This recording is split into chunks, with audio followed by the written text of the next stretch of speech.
બનાસકાંઠા જિલ્લાની જીવાદોરી સમાન ગણાતી બનાસ નદીમાં પાણીના વહેણમાં વધારો થતાં અમીરગઢ તાલુકાના કાકવાડા ગામ નજીક પસાર થતી બનાસ નદીમાં જીવના જોખમે પસાર થતા લોકો જે સામા કાંઠે વસવાટ કરે છે અને જેમના બાળકોને શાળામાં ભણવા માટે કેડસમાં ચાલુ પાણીના વહેણમાંથી બાળકોને ગભા પર બેસાડીને પાણીના વહેણમાં પાર કરવું પડે છે અને અમુક જગ્યાએ પાણીના ઊંડાપૂર્વક વહેણથી મસ્ત મોટા ખાડા પડી ગયા હોય તો તેમાં ફસાઈ જાય કે પગ લપસી જાય તો લોકોના જીવ ગુમાવવાનો વારો આવી શકે તેમ છે। અને આજ રોજ એક વિડીયોમાં એક યુવકનો પગ લપસી જતાં માંડ બચ્યો હતો।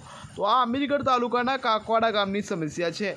જેવા લોકોની વર્ષોની સમસ્યાનો અંત ક્યારે આવશે ને ક્યારે બનશે કાકવાડા ગામની બનાસ નદી પર પુલ।